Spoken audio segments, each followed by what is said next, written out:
জুলাই আগস্টের সংগ্রাম এটা কি পিআরে ভোট হবে না সংখ্যা অনুপাতি হবে না আসন অনুপাতি হবে? এগুলোর জন্য তো কেউ জীবন দেয় নাই। তারা চেয়েছে গণতন্ত্র প্রতিষ্ঠা। গণতন্ত্র প্রতিষ্ঠা করার একটাই উপায় আছে, নির্বাচন দেওয়া। আপনারা যারা মহারথী একবার ক্ষমতার মজা পেয়ে গেছেন, এখন তো আর যেতে চায় না, এখন খালি ঘুরায় আর পেঁচায়। সংস্কার তো একটা দরকার, যে তত্ত্বাবধায়ক সরকারের অধীনে নির্বাচন হবে, দ্যাটস অল। আর কি, একটা নির্বাচন যাতে সুষ্ঠু হয়, এই সুষ্ঠু নির্বাচনের মাধ্যমে আমরা সুষ্ঠু গণতান্ত্রিক ব্যবস্থায় উত্তরণ ঘটানো সম্ভব। এটার জন্য চেষ্টা করেন। খামাখা নিত্য নতুন পরিকল্পনা দিয়ে আপনাদের এই আমেরিকা, লন্ডন, জার্মানি থেকে আমদানিকৃত বহির্বিশ্বের উদাহরণ আমাদেরকে শুনিয়ে লাভ কি? আমাদের সাধারণ মানুষ চায় যে তাদের নেতা হিসাবে তারা বেছে নেবেন এমন এক ব্যক্তিকে যাকে তারা চেনেন, যিনি অতীত দিনে তাদের সুখে দুঃখে পাশে ছিলেন, যার সম্পর্কে তাদের অভিজ্ঞতা আছে যে দুর্দিনে তাকে পাশে পাবেন। কিন্তু অজানা অচেনা একটা মার্কায় ভোট দিয়ে আমরা কিভাবে সেটা অর্জন করব? দেখা যাবে ভোলায় যে সংসদ সদস্য, তার বাড়ি হলো কুড়িগ্রামে, ময়মনসিংহে। কারণ এই যে তারা চাচ্ছে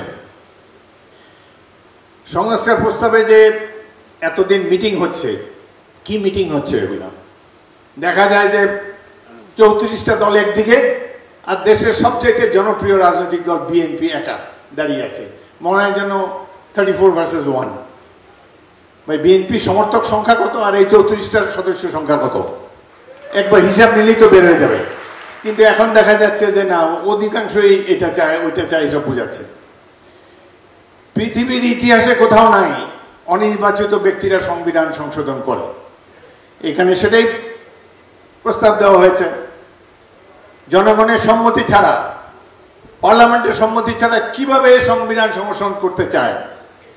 যে সংবিধান আমরা রক্ত দিয়ে 72 সালে প্রতিষ্ঠা করেছি, সেটিকে তারা ছুঁড়ে ফেলে দিতে চায়। একটি রাজনৈতিক দল যারা বিরোধিতা করেছে মুক্তিযুদ্ধে, তারা এখন বলতে চায় যে 71 সালে জাতি ভুল করেছে, এটি ছিল একটি পথভ্রষ্ট জাতি। এসব কথা বলার সুযোগ কোথায় তারা পেল? অত্যন্ত দুঃখ লাগে। যুদ্ধে আহত হয়েছিলাম, তরুণ ছিলাম বয়সে, কত স্বপ্ন ছিল। সেই স্বপ্নকে আওয়ামী লীগ বাস্তবায়ন হতে দেয় নাই।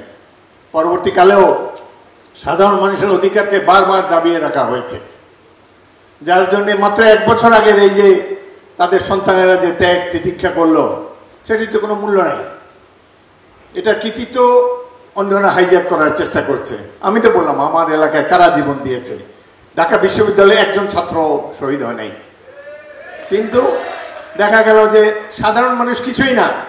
সাধারণ মানুষ যে ভোট দিতে পারে না এই 17 বছর, এটা কোনো বিবেচ্য বিষয় না। অদ্ভুত এক যুক্তি তারা হাজির করে, এখন ভোট দিলে বিএনপি ক্ষমতায় যাবে এবং আবার চাঁদাবাজি করবে, সুতরাং নির্বাচনের দরকার নাই। আসসালামু আলাইকুম।